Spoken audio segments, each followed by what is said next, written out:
En esta videoclase vamos a conocer cómo se estableció la antropología de la danza como disciplina. Y lo primero que me gustaría señalar es, en cuanto al perfil de los autores que vamos a ver, en primer lugar, la gran mayoría, como veremos, son mujeres, y en segundo lugar, suelen ser bailarinas, por lo tanto son profesionales del ámbito de la danza. Y esto es importante porque ya veréis que esto va a marcar las características de la disciplina. Otro asunto que sería importante señalar es que la antropología de la danza no surge propiamente dentro de lo que suele ser el marco de la antropología general, sino que nace, crece y se desarrolla en un marco interdisciplinar. Esto quiere decir que, por ejemplo, el tipo de foros, de reuniones científicas en las que se encuentran las investigadoras que trabajan en estos temas, no suelen ser tanto, en la mayoría de los casos, congresos de antropología propiamente, sino que suelen ser congresos dedicados a la danza, donde se encuentra con profesionales de diversas disciplinas, como estas que podemos ver aquí, son las que están principalmente representadas, y con las cuales discuten, intercambian ideas, y esto va a marcar también el tipo de temas que interesan y cómo se enfocan los distintos temas. En segundo lugar, el tipo de revistas científicas en las que publican, las colecciones editoriales, no suelen ser en la mayoría de los casos de antropología, sino que suelen estar dedicados a la danza. Y por último, los departamentos en los que trabajan estas investigadoras, en la mayoría de los casos, aunque hay excepciones, suelen ser departamentos de danza y no tanto departamentos de antropología. Todo esto va a marcar, como decíamos, unas características muy concretas, y para las personas que estéis habituadas a leer literatura antropológica notaréis unas ciertas diferencias respecto al canon, digamos, y al tipo de modelos, de marcos teóricos o de debates que priman en la antropología general. Ya veréis cómo hay una serie de especificidades que sepáis que tiene que ver con esto, para que podáis interpretar adecuadamente lo que estáis leyendo. Bien, esta interdisciplinaridad, en primer lugar, es un enriquecimiento, por supuesto, supone un gran enriquecimiento, y además las autoras suelen tener formaciones muy diversas y es difícil encasillarlas en una sola. Sin embargo, esto también va a provocar tensiones y fricciones, y os voy a poner solamente dos ejemplos. Uno, no hay a día de hoy todavía un consenso en cuanto al método de notación y análisis del movimiento que hay que utilizar.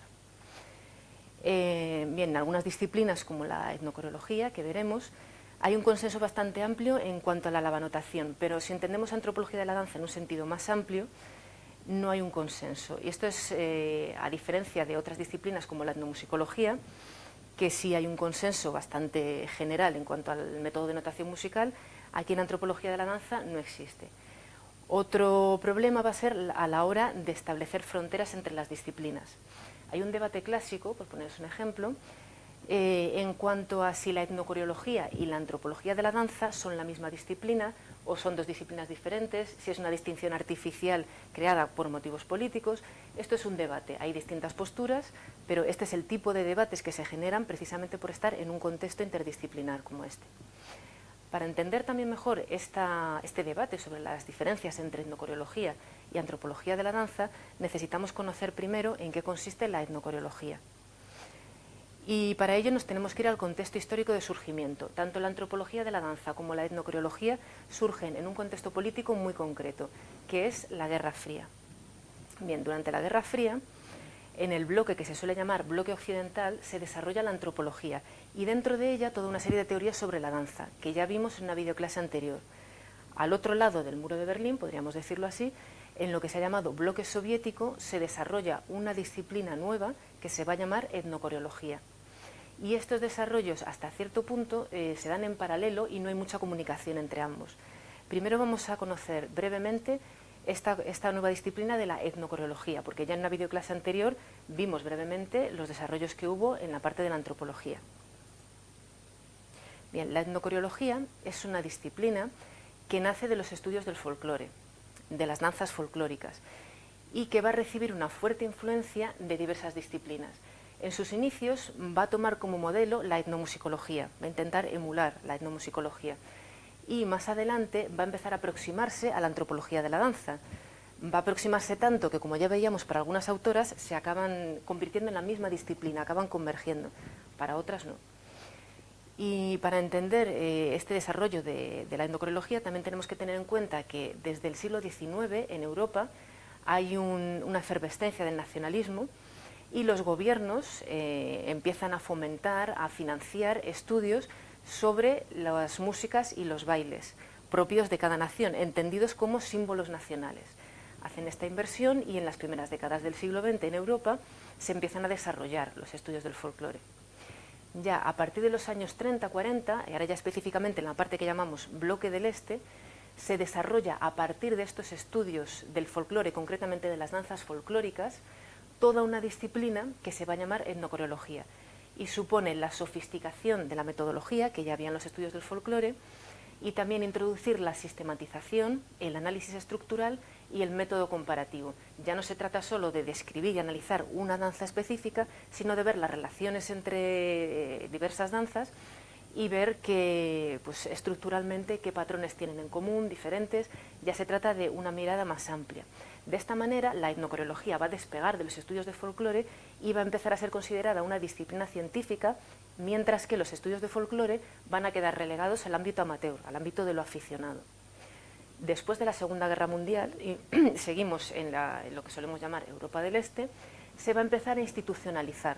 Van a aparecer los primeros departamentos de etnocoreología, los primeros programas de estudios, los primeros grupos de investigación, y todo esto, que supone un enorme desarrollo de una disciplina científica, va a permanecer hasta cierto punto ajeno, un desarrollo paralelo a lo que está ocurriendo al otro lado del muro de Berlín. Y concretamente en la zona de la antigua Yugoslavia, después de la Guerra de los Balcanes, va a haber un florecimiento de este tipo de estudios en etnocoreología y se va a convertir la región en un foco, en una zona de referencia para la etnocoreología. Bien, pues ahora ya tenemos una idea, aunque sea muy breve y resumida, de cuáles son los desarrollos en antropología de la danza, en etnocoreología, y ahora vamos a ver en qué contexto se encuentran y cómo se producen esos encuentros y desencuentros entre ambas disciplinas. Todo esto ocurre en una institución científica internacional de etnomusicología que se llama ICTM, el International Council for the Study of Traditional Music, que se fundó en el 47, por lo tanto es una institución que ya tiene solera, que es bastante sólida, y dentro de esta asociación internacional se funda un grupo, se crea un grupo específico para analizar danzas folclóricas. En un principio solamente va a haber representantes de investigadoras e investigadores del Bloque del Este. Estamos, recordad, en plena Guerra Fría y vamos a ver cómo esto determina todo el desarrollo. Y lo que van a intentar hacer en un primer momento, se van a dar cuenta de que están utilizando vocabularios distintos, términos diferentes y que es difícil la comunicación. Y el primer objetivo va a ser construir una terminología común. En este grupo se reúnen anualmente durante un periodo de 10 años, ya tienen por tanto un trabajo bastante sólido, un camino recorrido, y más tarde, a partir del 79, van a empezar a llegar nuevos miembros a este grupo que se llama Grupo de Estudios de Etnocoreología. Van a llegar principalmente antropólogas de la danza de Estados Unidos. ¿Qué va a ocurrir? Pues que llegan con nuevos enfoques, con nuevos marcos teóricos, nuevas maneras de entender qué es la danza, nuevos métodos de análisis y de investigación, y van a surgir las primeras fricciones, las primeras tensiones. Como estamos en el contexto político de la Guerra Fría, esto se va a interpretar en clave política como un intento de imposición de Estados Unidos, es decir, como un intento de americanización del grupo. Y esto va a provocar que estas fricciones lleguen a un punto en el cual el grupo estalla. El grupo desaparece y vamos a tener que esperar a 1988 para que se vuelva a fundar. Y en este momento ya nos encontramos en un contexto histórico diferente, ya es una nueva generación y no se va a encontrar con estos problemas que había antes. Aquí tenéis unas imágenes de dos de los investigadores de referencia del grupo clásico de estudios en etnocoreología, como son Anca Iurcescu, que era especialista en las danzas de Rumanía, o Felfoldi, que era un investigador experto en las danzas húngaras. Y la última imagen que tenéis aquí es una fotografía del grupo de Facebook del grupo actual de estudios en etnocoreología y cómo ha cambiado.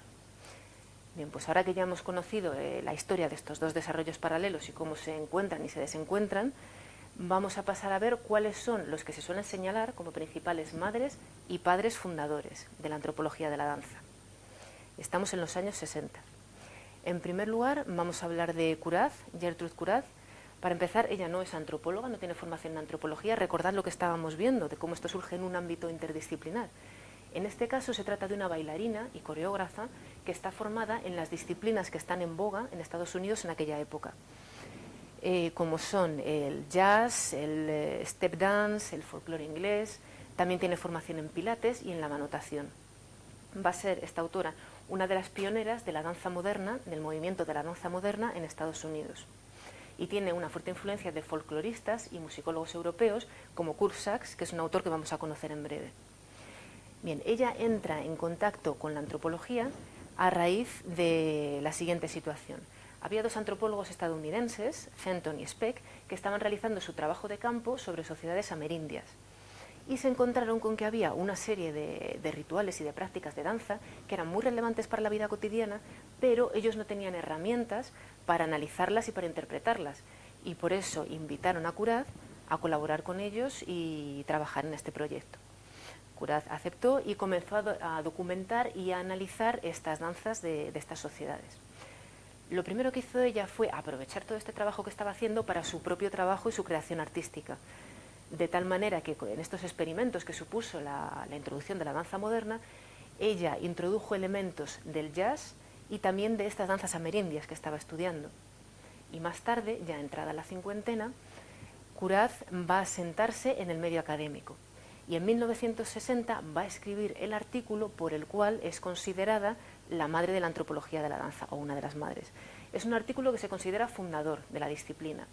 Lo escribe en la revista Current Anthropology, que es una de las revistas de referencia en la antropología de Estados Unidos, y lleva por título Panorama of Dance Ethnology, donde ella lo que hace en primer lugar es argumentar por qué es tan importante la danza para la antropología, para entender pues la organización social, la política, la economía.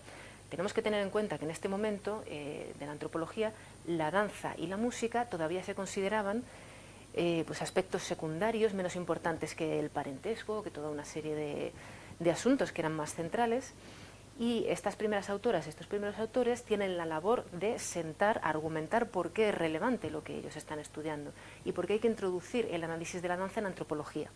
Bien, pues eso es lo que ella hace en este artículo que se considera fundador, y también habla, muestra toda una serie de colecciones que ya existían a mediados del siglo XX de danzas tanto de Estados Unidos como de Europa como de la antigua Unión Soviética.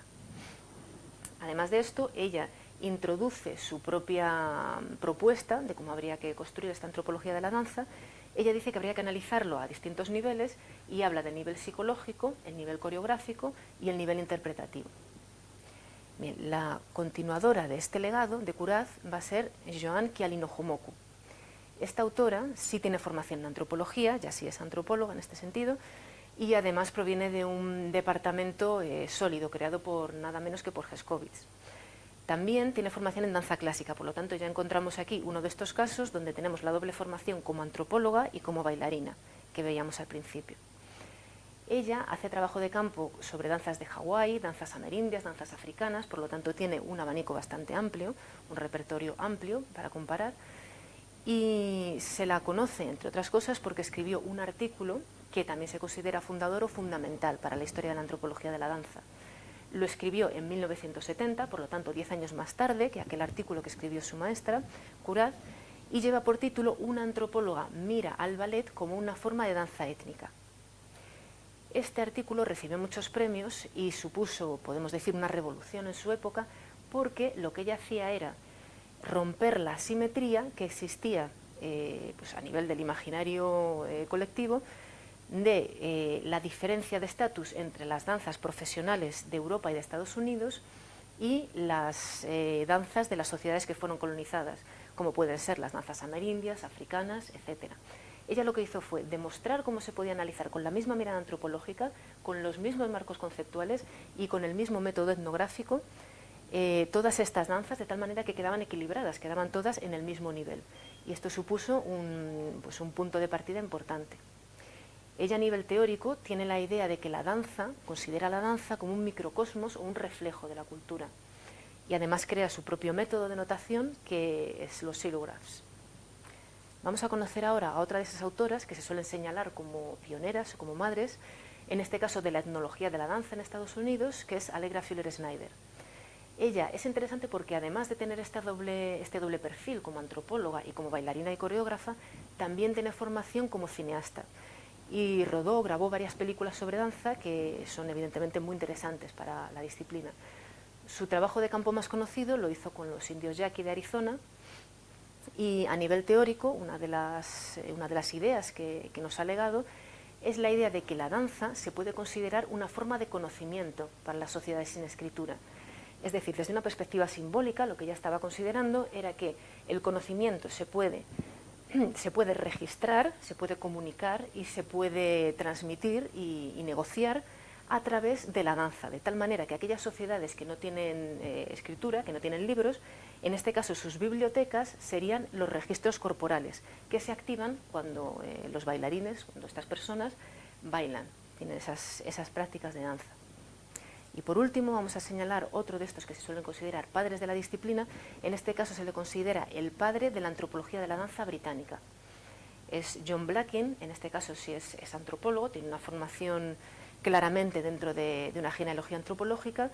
Su tutor fue Meyer Fortes, que fue discípulo de Malinowski y trabajó con Evans Pritchard y Radcliffe Brown. Por lo tanto, como decía, ya tenemos una genealogía fuerte del núcleo duro de la antropología. Y además no era bailarín, pero era etnomusicólogo y era músico, en este caso era pianista. Su trabajo de campo más conocido lo hizo con la Sociedad Venda de Sudáfrica en los años 50 y 60, pero él no respetaba las normas del apartheid y tuvo problemas con el gobierno, con el régimen de Sudáfrica, de tal manera que llegó un punto en el cual le prohibieron la entrada al país. Y todavía tenía financiación para seguir la investigación. Y lo que hizo fue enviar a algunos de sus estudiantes para que culminaran, para que terminaran ese trabajo que él había iniciado. Conoceremos a alguna de estas estudiantes en estas videoclases. Además de considerarse el padre de la antropología de la danza británica, bueno, se le considera porque hizo toda una serie de esfuerzos fundamentales. En primer lugar, él era director, durante una época fue director del departamento de la Queen University en Belfast, y lo que hizo fue introducir el máster en etnomusicología, y dentro de ese máster ofreció la disciplina de antropología de la danza, que en aquel momento no existía, no era fácil encontrar en el país. Y de esta manera lo que hizo fue atraer todas aquellas investigadoras, todas aquellas personas que estaban interesadas en formarse como antropólogas de la danza. Es decir, se convirtió en un foco de atracción y en una cuna para la formación de la nueva generación de investigadoras de la disciplina. Además, él no respetaba mucho los límites que estaban impuestos a causa de la Guerra Fría y consiguió invitar a algunos investigadores e investigadoras del bloque soviético. Por ejemplo, invitó a Anka Jurchescu, a Phil Foldy, que ya hemos visto, para dar conferencias para sus estudiantes en Belfast. Bueno, una de sus obras más conocidas es How Musical is Men, que está traducido al castellano por el profesor Francisco Cruces de esta casa como Hay música en el hombre. Por lo tanto, si os interesa, lo podéis encontrar en castellano, es un librito muy interesante. Y lo que hace, entre otras cosas, es destacar la importancia de la música y la danza para las sociedades humanas. Recordad el momento que nos encontramos y lo importante que es argumentar todo esto para que pueda arrancar la disciplina. Una de sus ideas era que la comunión sensoriomotriz, que tiene lugar cuando la gente danza al unísono, llevó al pensamiento conceptual. Y de ahí a la lengua, elaborar ya los conceptos lingüísticos y desarrollar la lengua. Por lo tanto, lo colocó en un punto central para entender lo que es la humanidad, la sociedad humana. Luego estas ideas han sido muy criticadas, pero bueno, en aquel momento era importante sentar unas bases sólidas. Bueno, ya hemos conocido a los que se suelen señalar como madres y como padres de la disciplina, y ahora, para terminar esta videoclase, vamos a ver dos ejemplos, dos investigaciones en los cuales se hace una comparación transcultural de las danzas. Lo que van a hacer estos dos proyectos, que son muy ambiciosos, es comparar todas las danzas del mundo. Estos proyectos, como veremos, fueron muy criticados, pero son muy interesantes y es importante conocerlos. En primer lugar, vamos a hablar de Kurt Sachs. Era un musicólogo alemán que estaba interesado en las músicas de otras culturas y en 1914 elaboró un sistema de clasificación universal de los instrumentos musicales. Es decir, trató de clasificar todos los instrumentos del mundo conocidos en aquel momento. Por ello se le considera pionero en etnomusicología y está considerado el padre de la organología moderna. Bien, él era de origen judío, se tuvo que exiliar de la Alemania nazi, y este mismo ejercicio que hizo para los instrumentos musicales lo hizo después para las danzas. Lo que hizo fue comparar todas las danzas del mundo conocidas en aquella época, por lo menos a las que él tenía acceso. Y en 1936, fruto de ese trabajo, escribe Historia Mundial de la Danza, que es un libro que aún hoy es un texto de referencia. Lo que él hace, como decíamos, es una obra de enorme erudición. Se trata de recopilar todo el conocimiento que existe en aquella época, por lo menos que estaba accesible para él, de las danzas de distintas áreas y de todos los periodos históricos. Y a continuación establece tipologías, hace una serie de tipologías en función de una serie de criterios y también las ordena. Trata de organizar un esquema que dé significación a toda esa colección. Y lo que hace es ordenarlas según un esquema temporal jerárquico, es decir, de las más primitivas o menos evolucionadas a las más modernas o más evolucionadas. Esto le va a granjear críticas. Para empezar, tenemos la crítica clásica de Jungermann, donde dice que este esquema evolucionista tiene connotaciones racistas. Esto es interesante porque esto se convierte en algo que hay un consenso bastante amplio en ciencias sociales, por supuesto en antropología social, pero sin embargo en estudios artísticos, en el ámbito de los estudios artísticos, este libro, que por razones obvias sigue siendo un manual fundamental, una obra de referencia, se lee sin tener este prisma crítico, que es, digamos, de sentido común o evidente dentro de un contexto de antropología. Y aquí podemos ver cómo, a pesar de que la disciplina crece en un ambiente interdisciplinar, cada disciplina tiene también sus propios enfoques y hay puntos de fricción y enfoques diferentes. El segundo proyecto que vamos a ver es de Alan Lomax, es uno de los etnomusicólogos fundamentales en la historia de la etnomusicología. Él, en un primer momento, también le gustaban estas clasificaciones universales y hizo un proyecto en el cual comparó todos los estilos de canto del mundo y lo llamó cantométrica. Y más tarde hace esto mismo, pero para las danzas, un proyecto que llamó coreométrica. Bien, para este proyecto de la coreométrica, Alan Lomax pidió la colaboración de dos investigadoras, Bartenif y Paulay, que eran bailarinas, coreógrafas y tenían formación en método Laban. Los objetivos de este proyecto eran describir la distribución de los movimientos y de los estilos de danza de todo el mundo y clasificar las sociedades en función de los estilos de movimiento corporal. La idea que ellos tenían, la hipótesis de la que partían, era que había una conexión o una relación entre las formas de mover el cuerpo en las distintas situaciones dentro de una sociedad dada. En concreto, ellos pensaban que las formas de mover el cuerpo en el baile derivaban de los estilos de movimiento de la vida cotidiana, por ejemplo, del trabajo. Y lo que van a hacer es comparar una serie de películas en las que se ve cómo se mueven en una sociedad concreta, cómo se mueven pues los miembros de esa sociedad en escenas de trabajo y en escenas de baile. Para ello, en primer lugar, crean un sistema de codificación que pueda ser válido para aplicarlo a cualquier tipo de contexto. A continuación, seleccionan las películas de baile y de trabajo y aplican este sistema de codificación. Bueno, pues después de hacer todo este trabajo, llegan a la conclusión de que todo el mundo se puede clasificar en 7 regiones estilísticas, que estarían divididas en 43 culturas. Esto ha recibido numerosas críticas porque, bien, hacer estas generalizaciones tan amplias evidentemente da pie a perder el significado más contextual, que es precisamente una de las prioridades en antropología social. Pero en cualquier caso, como decíamos, aunque estos dos proyectos han sido muy criticados por las razones que hemos visto, es precisamente sobre estas críticas que se van a construir las bases para la antropología de la danza. Y bien, con estos dos proyectos ya damos por terminada esta videoclase, que espero que os haya sido útil para comprender, aunque sea de forma muy resumida, cómo se estableció la antropología de la danza.